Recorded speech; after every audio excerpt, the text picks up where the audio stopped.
আসসালামু আলাইকুম। অনেকদিন পর আপনাদের জন্য আমি আবারও একটা নতুন রেসিপি নিয়ে আসলাম, যেটা হলো নান রুটি। এটা খেতে খুবই মজা এবং খুবই সহজে এটা বানিয়ে নিয়ে যাবে। চলেন দেরি না করে ভিডিওটা শুরু করি। প্রথমে এখানে একটা বাটি নিয়ে সেখানে একটা ডিম দিয়েছি, 1 চামচ পরিমাণ চিনি এবং 1 চামচ পরিমাণ গুঁড়া দুধ দেবো। এখানে চিনির পরিমাণ একটু বেশি দেবেন যাতে করে এটা খেতে মজা হবে।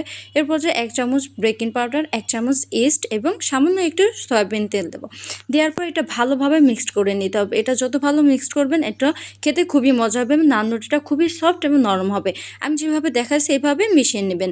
এভাবে মিশিয়ে নেওয়ার পর এই পর্যায়ে আমি এখানে 3 কাপ পরিমাণ আটা দিয়ে দেবো। আপনারা চাইলে ময়দাও দিতে পারেন। এর থেকেও যদি পরিমাণ বেশি দেন তাহলে ডিমটা একটু বেশি দেওয়ার চেষ্টা করবেন। এখানে 3 কাপ পরিমাণ আটা দেওয়ার পর এ পর্যায়ে আমি এখানে পরিমাণ মতন পানি দিব।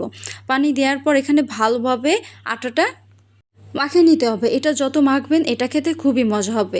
যখন ডোটা প্রায় হয়ে আসবে এ পর্যায়ে আমি আবারও একটু সয়াবিন তেল হাতে নিয়ে এটা গায়ে মাখিয়ে দেব। দেওয়ার পর একটু ভালোভাবে এটা মেখে নেবেন। এটা যত মাখা হবে তত খেতে অনেক মজা হবে।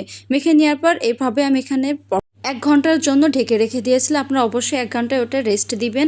1 ঘন্টা রেস্টে রাখার পর এর পর্যায়ে আমি এটা উঠিয়ে নিয়ে এরকম লম্বা একটা শেপ করে নেওয়ার পর একটা চাকুর সাহায্যে এখানে 5 পিস কেটে নিব।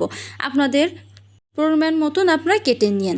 এভাবে আমি ভালোভাবে কেটে নেব। কেটে নেওয়ার পর এখানে সামান্য একটু আটা দিয়ে ভালোভাবে বেলে নিতে হবে এবং আপনারা অবশ্যই খেয়াল রাখবেন নান রুটিটা সামান্য একটু মোটা হবে, বেশি পাতলা করলে এটা ফুলবে না। এভাবে আমি একটা একটা করে ভালোভাবে বেলে নিব।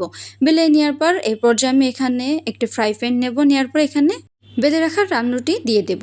আপনারা অবশ্যই এখানে লো হিটে রাখবেন। এভাবে যখন এক পাশ হয়ে আসবে তখন আমরা এটা উল্টে দেব।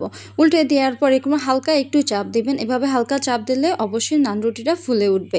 এই তো আমাদের নান রুটিটা ফুলে উঠছে। দেখেন এটা দেখতে খুবই সুন্দর লাগছে এবং এটা খুবই নরম এবং সফট হয়েছে। আপনারা একবার হলো বাসায় ট্রাই করে দেখবেন। এটা খেতে খুবই মজা এবং কম সময়ের মধ্যে আপনারা এটা তৈরি করতে পারবেন। আপনারা অবশ্যই একবার হলে ট্রাই করে দেখবেন। এই তো আমাদের নান রুটি তৈরি।